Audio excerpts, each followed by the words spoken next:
We're gonna do it one more time. You got to stick it this time. Okay. All right, ready? Let's do it. Stomp. 1, 2, 3, 4. On this episode of Finding Festivals, we're raising the maypole, digging through sauerkraut, and sharing a Prost. Additionally, we'll explore these must-dos in Frankenmuth, Michigan. Join me at the Bavarian Festival. Hi, I'm Haylie Robinson, and I'm a former festival queen turned executive producer. Yeah, kind of a career change. If you want to learn more about Finding Festivals, connect me on social media, and get a sneak preview of Season 2, then check out the links in my description below. As always, friends, I advocate for you to keep finding festivals and enjoy the show. This may sound cheesy, but welcome to Frankenmuth.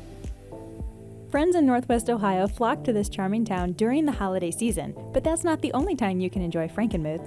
Michigan's Little Bavaria is rooted in tradition and transports guests beyond the Midwest with German-styled architecture. The city comes together to celebrate their heritage during the annual Bavarian Fest. I connected with Jamie from the Frankenmuth CVB to unpack the inspiration for this annual event. We were settled by German settlers in 1845, and so the community still is very much rooted in our German traditions. A lot of our business owners are descendants of the original settlers, and so they continue to celebrate that. And the Bavarian Festival is our kind of our local heritage fest and way to do that. We have Bavarian diamond checkered flags out all over for the festival, and it's a really festive time. And you're even dressed up in a traditional garment of the heritage. Want to do a little spin for us? Yeah. Oh, hey! Yes, I love the apron. The fabric is so fun. Thank you. Yeah. What is your favorite part of your position? You know, my favorite part is actually looking outside of our windows and seeing families enjoying their time together and just making memories. And it's so special. You know, I think it's really an important thing that we do in the travel industry in general is to bring people together or to give them those moments that really help us to create mental wellness for ourselves. It's watching people make those memories and really enjoying themselves here. As humans, we are called to connect, and travel is such an easy, fun way to do that. It is, and to explore, right? To find all the hidden treasures. I mean, we're only 2 square miles. We're such a small little town, but there are so many hidden treasures around every corner. Some of the fun free things we have to do, so the gnome hunt, for example, a lot of our visitors love to just go hunting for gnomes when they're around town, or a beer passport that we have. We're just launching this summer a mural finder. So fun little adventures that you can do along your way as you're kind of in and out of shops or restaurants. So how did the gnome come to be the Frankenmuth thing? Yeah. You know, I almost forget it's been that long. Actually, the museum got involved. They created a whole little history about the gnomes, and it was sort of led by the museum originally. You just got to gnome about it. You just got to gnome about it.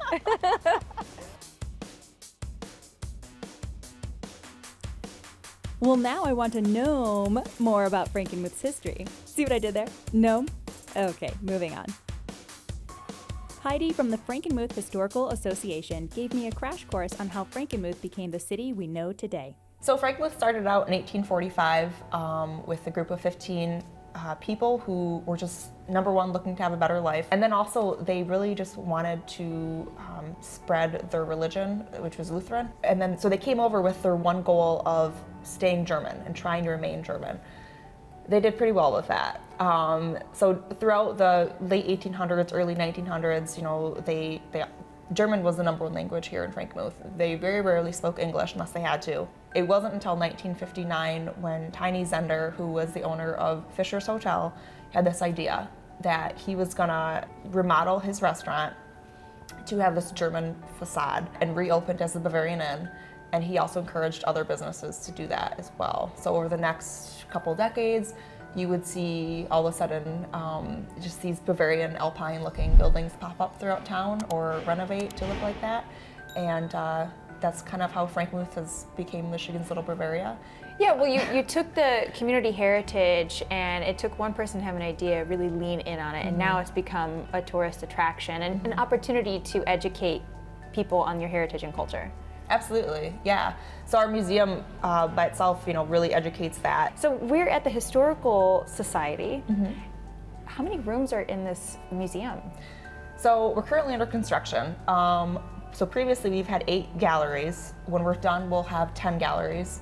And we cover Frankenmuth from the very start, 1845, all the way through today, telling the story of how the settlers came over across the Atlantic from Germany, to how they established businesses, a little bit throughout World War II. I'm sure you can imagine the challenges being a German community during that time. Frankenmuth breweries, and then becoming Michigan's Little Bavaria today. So what is the Bavarian Fest for you? I know you said that there's some that you do as a local and some you don't. Where does the Bavarian Fest fall for you? Bavarian Fest is my very favorite festival, just because we get to dress up. That's encouraged to wear dirndls and lederhosen. The music, and I mean the food's always wonderful, and the drinks are great, and it's just, and everybody in town participates. Especially on Sunday is the Bavarian Parade, and it's just the people lined up, and everybody has a good time. Everybody's dressed up in their Bavarian garb, and it's just, I think just the camaraderie of it. Everybody loves it and celebrates, and just a great time. Your whole family gets involved with it. Oh yeah. And your family is not just, you relocated here, but you have some pretty deep roots in Frankenmuth. I do. So I'm a 7th generation local. Everybody's involved. Everybody's doing something. So it's just great. It's a whole family affair. It really is, yeah. I was taken back by all that was on display at the museum. But one thing about all of these writings is that this is going to be code someday. Because we don't learn cursive in school, or at least as far as I know. I want to learn more about Tiny Zehnder and his vision for Frankenmuth, but the delicious aromas of chocolate are calling my name. I'll make a quick pit stop first. I would like to do the raspberry truffle. Okay, one raspberry truffle. Perfect. Awesome. Thank you all so much. We appreciate it. Thank you. Thank you. It's an adorable shop, and it's like a nice cool down too from the day. Yeah. It's sealed. I wasn't prepared for this. Oh no. Okay. I got it. Gotta be smarter than the box. It's really good. Okay, back to uncovering Tiny Zehnder's vision for Frankenmuth.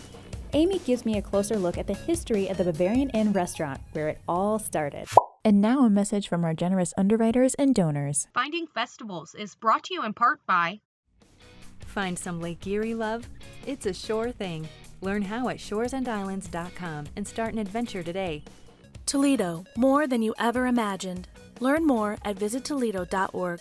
The Fort Wayne Museum of Art, Toledo Arts Commission, and by viewers like you. Thank you. Now back to the episode. This was Fisher's Hotel, and our family bought it in 1950, and then in 58, times were not good in Frankenmuth. There was a recession, and the family said, we either have to close one of the restaurants, Zehnder's or Bavarian Inn, or we have to do something drastic. And so they took a gamble, and they said, we're gonna renovate and add on and change our theming and really celebrate our German heritage. And so they added the Bavarian edition. And that's when they had a grand opening for the edition, is what started the Bavarian Festival. So it was like, it wasn't even the actual grand opening of a new building, but just an addition. Yes, we like to have parties here. What is your favorite part of this event? I think one of the favorite parts, and it's kind of newer, is the block party that we have on Friday nights. So the great thing about Bavarian Fest is it's right downtown now, and it is, all the locals come, and especially on Friday night. We have, it's just like a big town party. We shut down the street, and being able to celebrate our German heritage once a year with the whole town, it's great, and the visitors that come. Word on the street is there's famous chicken here. Yes. So the family-style chicken dinner goes back when Frankenmuth was a lumbering community, and there was this building here, which was called the Union House Hotel, and the Exchange Hotel, which is Zehnder's. They served chicken dinners to the boarders that came that were working in the logging industry, and so that's kind of where it started. And then the Fisher family was operating this building. It was called Fisher's Hotel. They had family-style chicken dinners, and it kind of became a popular Sunday tradition where people from the Detroit area would come up to Frankenmuth and have a chicken dinner. And so that's kind of how it started. And so it's evolved. Zehnder's and Bavarian Inn, we started as one company. Now we're two companies, but we're family, different branches of the family, and we all get along very well. I mean, you can just feel the family ambiance as soon as you walk in. It's very.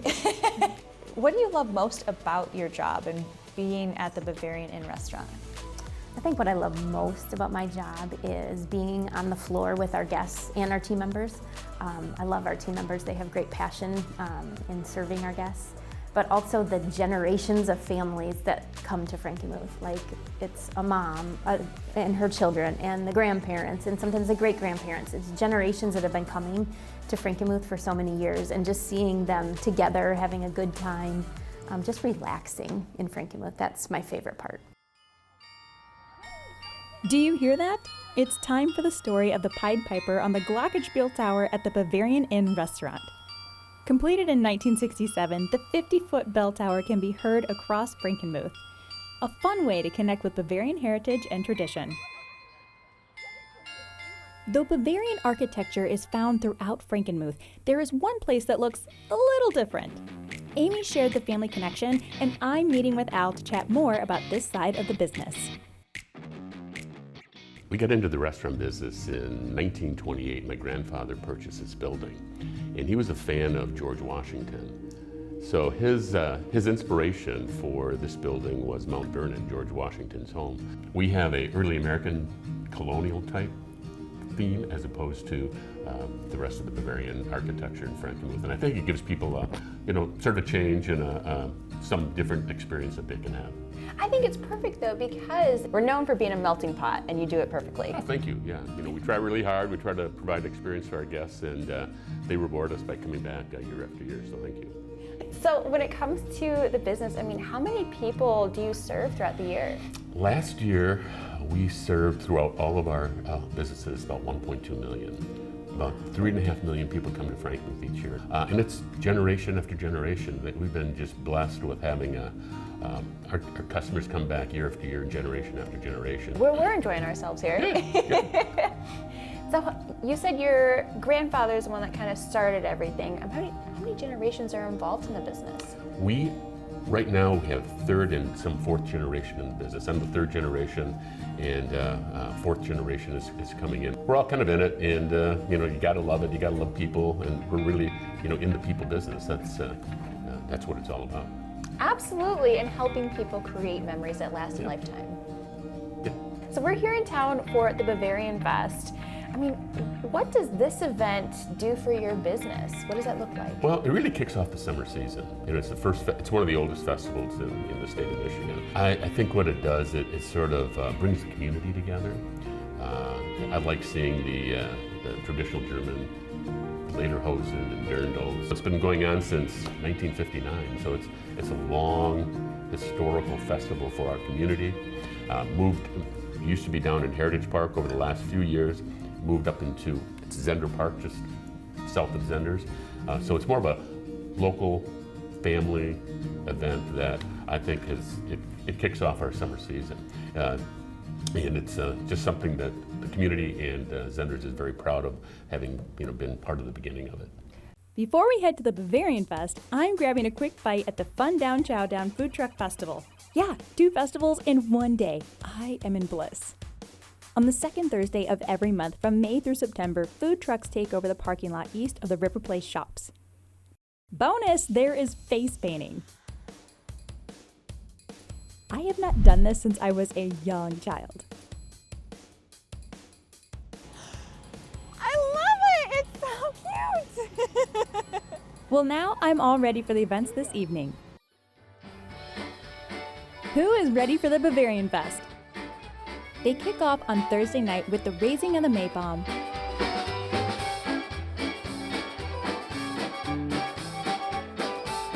traditional ribbon dancing,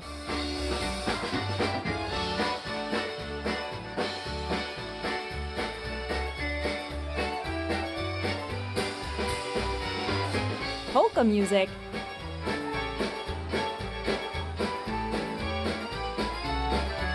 and the ceremonial cake tap.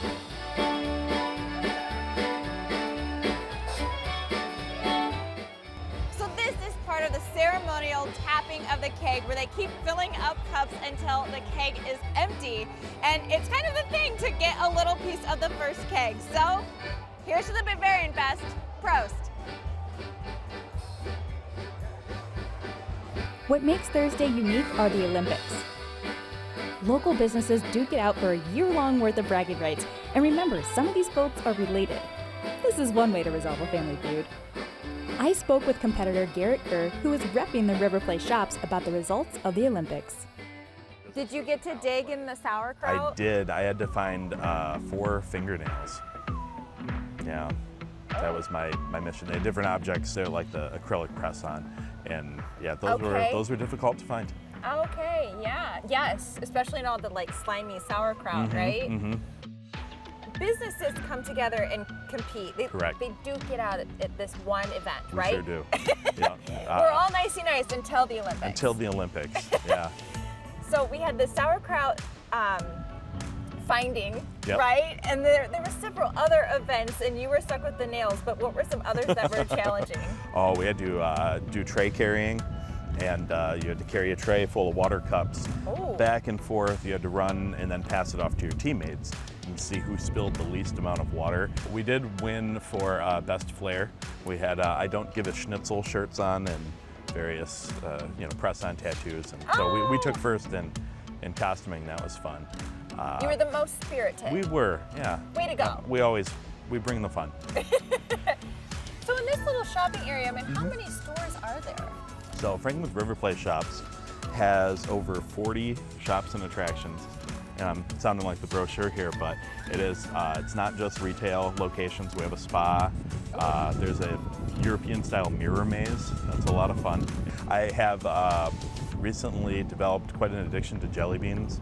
Ooh. Yeah, and we have the Sugar Rush candy shop, and they've got a great selection of Jelly Bellies, and they actually. I'm going to show it to you. I'm almost embarrassed that I have this in my wallet, but I'm a frequent jelly bean buyer, and there's a punch card for that sort of thing. There you go. Big bean buyer card. Oh, look at that! And so yeah, I go in there and I get my fill probably more often than I should, but a blacksmith experience, that's really interesting. You can go in there and make a knife or a wand or an axe. Oh, a wand? Yeah. I can do magic? You absolutely can. Oh my goodness, That's so fun! Yeah, so finish up in your wand. You can carry it on over to a shop called Enchanted Garden. You buy little fairy statues. You can command them to move around for you. What? Yeah. Okay, I may have to do that. That's so fun!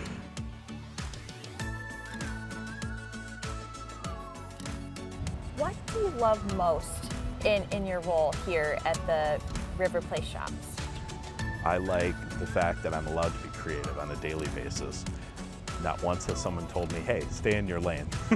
And our motto is create enjoyable experiences, and getting to do that every day, it's not work. I get to come and just have fun. Oh, I love that. Create enjoyable experiences. Heading back downtown where the Black Party is happening, I noticed this particular flower display. How cool is this? The whole town is decorated in flowers. The mayor filled me in on who keeps up on the beautiful landscaping. The City Beautification Committee helps with the planning. They raise monies for embellishments, and our Downtown Development Authority is the organization that's responsible for coordinating and paying for the staff to make everything look as beautiful as it does. And a little bit about Frankenmuth that perhaps is one of the reasons that I enjoy it. We are a community of volunteers. So whether you're a firefighter, a number of our reserve police officers, a city council member, a mayor, we're volunteers. And we all come together to get the work done in our community that needs to be done. Wow, okay, so you're wearing a lot of hats, is what I'm hearing. Yeah. Which goes back into what Frankenmuth is. It is a community of people who come together for a common cause and probably wear a lot of hats, right? Right. And did you know that we are actually a pretty small city? We're a community of only 5,000 people. Wow. And there are about 2,000 residents in the neighboring township area. So while we look big, We're really quite a small community, but we welcome a whole bunch of guests. So you're having almost 3 million people visiting throughout the year, estimated. When it comes to specifically the Bavarian Fest, I mean, what kind of economic impact does that festival or any of the festivals have on the city? So all of our festivals have an impact. And of course, the people that come here to be a part of the festival, they eat here, they sleep here, they go to the shops and buy souvenirs to take home, they go to the grocery store, they have a great time and they come back. But in addition, most of our festivals have many, many volunteers that are helping to run those festivals, and the proceeds from a number of the festivals go back into the community. So not only are you bringing the community together and bringing in tourism, but you're able to use those profits and put it back into the community so that more people can enjoy the space. Yes, and one of the best parts is we have a really good time doing it. Yeah. Well, how could you not? I mean, it's like Prost every couple minutes, right? Absolutely. Yes. Speaking of Prost, I ran into the organizers of the Bavarian Fest. Ein Prosit, der Gemütlichkeit, ein Prosit. This fun bunch have served as the Bavarian Fest presidents and work hard to bring this event together. So when it comes to the Bavarian Fest, I mean, throughout the country, there are all kinds of German heritage-based festivals. But what makes this specific event unique compared to the other German heritage festivals? The whole community is German type. It's not just that once a month or once a week out of the year that you are a German festival. We're German all year round, really. Yeah, exactly. I mean, you come into Frankenmuth 365 days a year, and you have the German architecture. You have, the waitresses and waiters at Bavarian Inn and Zehnder's are dressed in dirndls and lederhosen. So it kind of gives us, we're a German community. What does the Civic Events Council do? This. All around you is what the Civic Events Council does, and it's kind of evolved over the years. So now it's made up of a group of 15 board members and I don't know how many, a ton of past presidents that show up and help us every year. And the group of us just are volunteers. We don't get paid to do any of this. We love Frankenmuth, we love the history. And so we put on this big event for the town, and you work hard and you play hard. That's right. Not necessarily in that order. We learned that this kind of started in a parking lot by a nearby restaurant, but there was a point in time where the baton was kind of tossed. When did that happen? In 1959, and when they opened up, they had a week-long celebration of the new facility. The next year, they realized that the Bavarian Inn itself wasn't large enough, so it spilled out into the parking lot. And after the first 2 years, the Bavarian Inn asked the Civic Events Council, the members of the various service organizations, to take over the festival. So we've had responsibility since then. Wow, so it was 2 years at the inn, and then they kind of tossed the responsibility over to you. Yep. Absolutely. Wow. So you got voluntold, right? Just like our husbands and wives. We've mentioned a lot about our history. Yeah. We're more about our future. The next festival will start planning when this festival is over. 1, 2, 3, super! Even a knee injury wasn't going to keep me from giving Schuhplattler. That's it. Because you plait your shoes. a try. So we have our lederhosen. So yep, when we start, and when we start, you're gonna put your hands up before, and then you're gonna stomp your right as best as you can. Okay. So you go stomp, and then up, and then 1, 2, which is different than every other time, because you usually go every other, right? Okay. So we're gonna stomp, 1, 2, left. Gotta take that one out of there. Oh. Left, right, left. Okay. I think I'll leave this one to the pros.